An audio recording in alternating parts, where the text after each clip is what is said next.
Its texture is a joy to me. It's just as smooth as silk. It makes my little whiskers twitch. It stays crunchy, even in milk. It stays crunchy even in milk.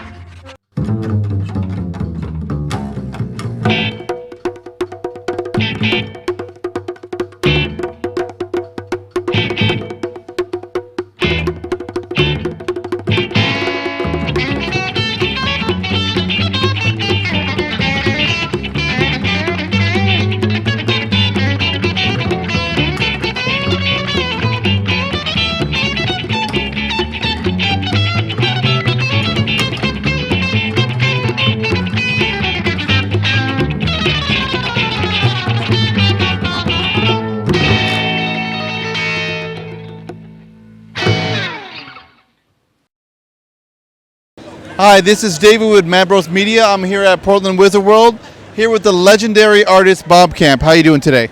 Great, how are you? I'm doing really good. I'm really excited to meet you, and I'm a huge fan. Thank you so much for doing this. Okay, so first question off is, you've had an illustrious career, but you're most well known for Ren and Stimpy. What was your inspiration for? Where did you draw inspiration for? Because you're a co-creator, right? Yeah, co-creator. You know what? There's everything in it.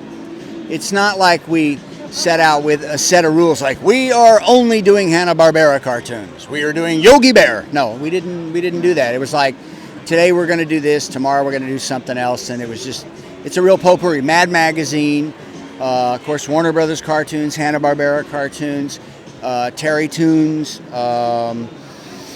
comic books, Milk Gross comics. You look at the pilot of Ren and Stimpy, every character is swiped directly out of Milk Gross comic books. God, I don't know. Wally Wood, Mort Drucker, you name it, National Lampoon, just everything. Yeah. Three Stooges. Yeah. Yeah. I think you just threw a little bit of everything in the mix, I think. Yeah, we did. We just, whatever. We didn't. I mean, we really didn't even have model sheets much. We just sort of made it up as we went along, and the rules changed by the minute. Yeah. Well, I think that's kind of sometimes the best way when you kind of go with the flow and don't have a plan. Sometimes I think it's kind of good. You know what? It's the natural, organic way. I think that too many people sort of start out with some preconceived idea of, what is their audience and what their audience is allowed to watch. And like you go to meetings with people who put cartoons on television and they say, well, we're looking for cartoons for 6 to 11 year olds. And I go, what? Like, why? Tell me why 6 to 11. Why not 5 to 14? Or why not, 1 to 2 or something? It's just random and dumb, and I don't get it. And the idea that you can pigeonhole entertainment for children is just retarded. It's stupid. Yeah. Sorry, I said the R That's word. Okay. But it's like kids are way smarter than you think. Oh yeah. And kids, if a kid gets a joke, they're entitled to it. Yeah. I remember when I took my little kid, we went on a road trip. My oldest son, when he was little, we went in a gas station bathroom, and there was a rubber machine on the wall. And someone wrote on the rubber machine, "This gum tastes like rubber." And my kid, who was like 6, just broke up laughing. And I thought, wow, I got a smart kid. He got that joke, So I'm not a huge fan of censorship. I like the idea of being clever about the way you deliver, this kind of comedy and stuff. I like the idea that people got to figure stuff out and get it, If it's just overt and gratuitous, I'm not interested. Yeah. It's not really funny that way. I want to be clever about it, Yeah. And I think it's like with Ren and Stimpy, it was like kind of subtle. It was just like, it wasn't just like over the top, kind of like with Family Guy sometimes. But nobody ever subtle, said Ren and Stimpy was subtle. But you know what? I think it was complex. Yeah. It was really complex. We had the jokes in the stories, but anywhere we could squeeze something in, we did, And there's a lot of like heavy psychological stuff in there, like real messed up brain stuff, We wanted our characters to be really crazy, and we wanted. It's really about a relationship. It's about a dysfunctional relationship between these two characters. Yeah. Codependent, sort of messed up relationship, and everything comes out of that. All the humor comes out of it. You know. Ren and Stimpy was one of my like all-time favorite cartoons growing up. Did you have a favorite cartoon when you were growing up as a kid? You know, Warner Brothers cartoons. Just, you know, Bob Clampett, Chuck Jones, Frank Tashlin, Friz Freeling, those guys. That was my stuff. Yeah. I love that. Like Tex Avery stuff? Tex Avery's the man. He's my hero and the king of us all. You know, we all owe a lot to Tex Avery. And I think his influence on my cartoonier work is without mistake. It's there. You know, now that I owe a lot to him. Like, now that I think about it, it's kind of because there's this one that comes to mind. It was like I think it was like a wolf, and he was like a substitute teacher at a school, and they were always like causing like carnage and stuff, and then they'd blow him up, and he'd just do that little whistle. I don't know if you remember. It was like, oh yeah, creepy. It was kind of creepy. Yeah. So, but yeah. Do you think that there will ever be a Ren and Stimpy movie, possibly? I'd like to do one. We've tried to talk them into it. They were talking about doing one with a mashup with all the Nicktoons in it. Yeah.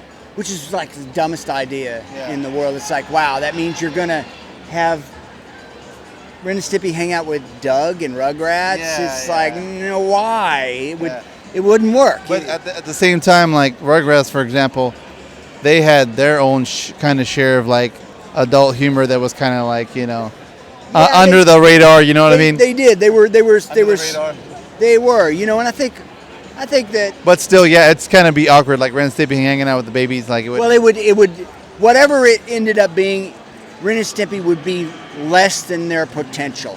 Yeah. And plus, no one's talking about asking me to direct that. Yeah. If you want it to really be Ren and Stimpy and really work, sure, I'll do it. But if they're going to get somebody who's like a hot director now who doesn't do animation to do it, like why do they keep letting live action directors direct animation? Yeah. Like, why don't you let an animator direct it?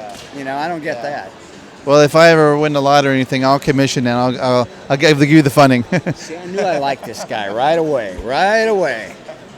Oh, out of all your body of work, do you have one that's your favorite? I mean, besides Ren and Stimpy, maybe? Well, I think Ren and Stimpy's invention. I wrote it and storyboarded it. It was my idea. And when we showed it, we had a big party, and we invited a lot of Hollywood types, and there were famous comedians there, and, you know, and people were laughing so hard, tears were running down their face. And no one laughs out loud at cartoons because they're just not that funny. Yeah. You know, and if you got, you know, hardened Hollywood celebrities laughing out loud at something, you know, you got something good. And I knew right then that it was something special, and it was going to be a high point in my life. That moment, you know, I was laughing that hard, and I made it. You know, I didn't direct it, but I you know, it was my work. So I think that. What else? Oh. You see this dude sitting here on the corner? Yeah. It's Michael Golden. I got to ink him. I inked a whole issue of the NAM. That's a high point. Look it up. All right. And we'll check that out. And Mike Golden told me at a con last year. I said something about that particular comic, and he started poking me in the chest like that, like he was pissed. He said, and I've always been mad at you about that. I said, why? And he said, because that was the last issue I did, and I didn't like any of the inkers they had. They're good inkers, but they didn't get it, and you got it, and we never did it again. And I've held it against you. I'm like, wow, thanks, man. I thought, wow, that's great. I got Michael Golden poking me in the chest. That was a good one. I think the other thing that I'm really proud of is, for a good long while in the 80s, I was John Buscema's inker. How many people can go, I was John Buscema's inker, you know? And the fact that Larry Hama, who's my mentor, taught me how to tell stories with pictures, said, here, ink John Buscema, and trusted me and let me do it, you know? That was great, and that was like going to school. And I was lucky because I was working in the Marvel bullpen during the 80s. And it was a great time to be at Marvel. It was so much fun, great, positive energy. And all the old dudes were still alive. And I'm hanging out with them, like in my early 20s, hanging out with Vinnie Coletta and Frank Giacoia, you know, and telling stories and stuff. And I'm hearing Vinnie Coletta talk about, you know, funny stories about having to bury bodies and then go dig them back up and throwing up and laughing while they're digging them up. You know, it's like, it was a great place, you know. Marvel was great. We ever consider, because like seems like they're really huge right now, like the DC and Marvel animated like movies. Like, would you do something like that? Would you be part of that? Sure, I would, but no one's going to call me to do that. No one is gonna knock on my door to do something like that, because I'm not a hot young director. I'm not the flavor of the week, you know. Yeah, they don't know that that's because Hollywood doesn't know true talent. I mean, they never get it right. They like these days they never get it right. Back in the 80s and 90s maybe, but like now the 2000s stuff, they didn't. Here's the problem.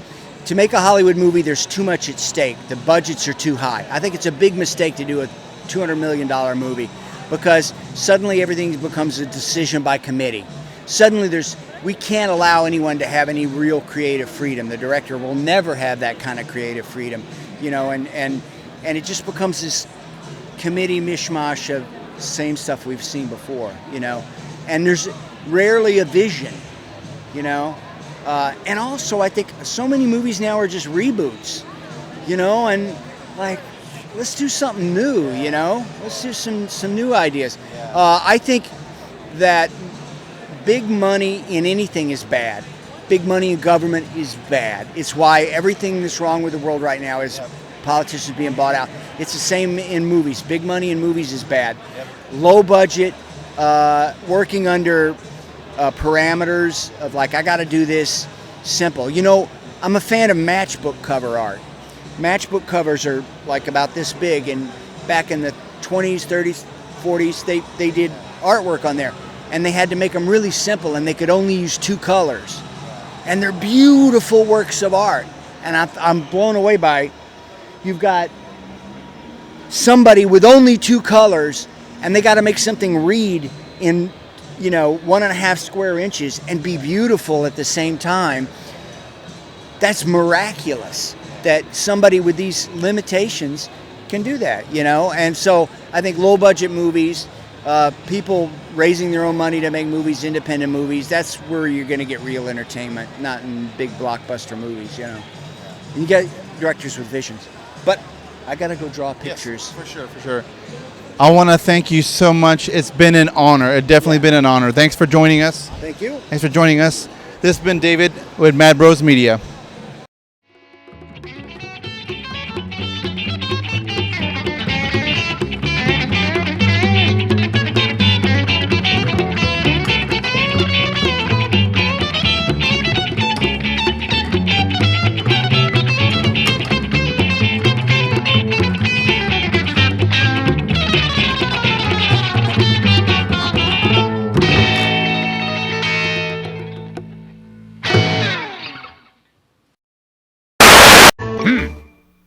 No, sir, I didn't like it.